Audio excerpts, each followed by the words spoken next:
Sarjono Ramadhani Palwa, mahasiswa aktif semester 3 dari Fakultas Hukum Universitas Negeri Gorontalo. Nah, pada video ini kita akan membahas topik yang sangat menarik, yaitu konstitusi dan kecerdasan buatan atau AI. Kita akan melihat bagaimana konstitusi berkaitan dengan teknologi modern yang berkembang sangat cepat di masa kini. Sebelum kita membahas AI, kita harus tahu dulu apa sih itu konstitusi.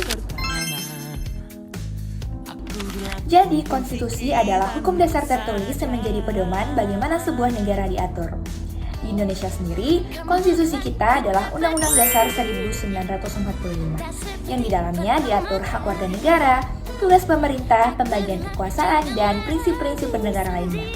Singkatnya, konstitusi itu seperti buku aturan utama supaya negara berjalan dengan tertib, adil, dan tidak semena-mena. Nah, sekarang apa sih itu AI? AI atau Artificial Intelligence adalah teknologi yang membuat komputer bisa melakukan tugas seperti manusia, yaitu memahami bahasa, mengenali gambar, memberi rekomendasi, bahkan membuat keputusan secara sederhana. Nah, di zaman sekarang, contoh AI itu sangat banyak, seperti fitur voice di HP, rekomendasi video TikTok atau YouTube, chatbot seperti ChatGPT yang sering kita gunakan, hingga mobil tanpa sopir. AI berkembang sangat cepat dan semakin pintar dari tahun ke tahun.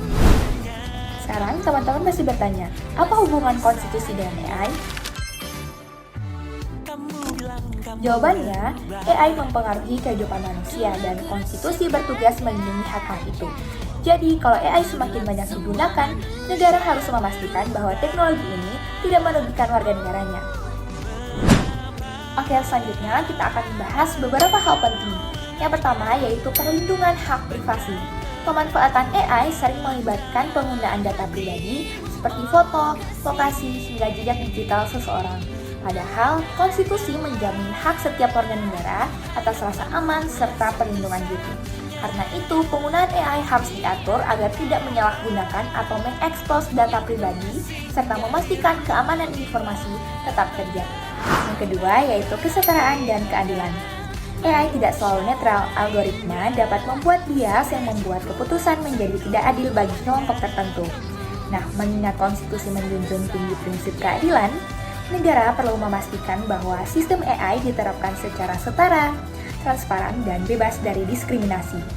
Regulasi yang tepat dapat menjadi kunci untuk mencegah terjadinya ketidakadilan akibat teknologi.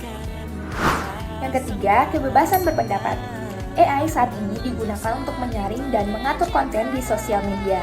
Tanpa pengawasan yang tepat, AI berpotensi salah menilai dan memblokir konten yang seharusnya sah menurut hukum.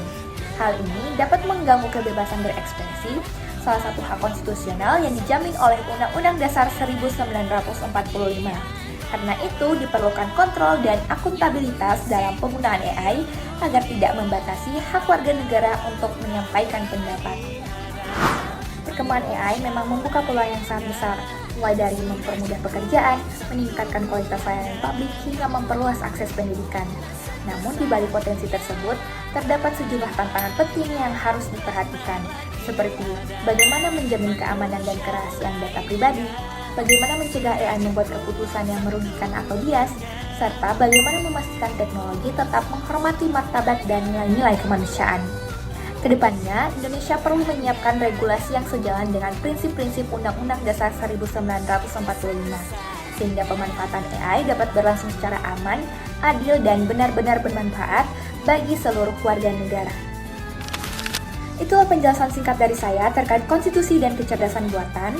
Intinya, teknologi boleh maju, tapi harus tetap mengikuti aturan dasar negara agar tidak melanggar hak-hak manusia. Semoga video ini bermanfaat dan mudah dipahami oleh teman-teman. Lebih dan kurangnya saya mohon maaf. Wassalamualaikum warahmatullahi wabarakatuh.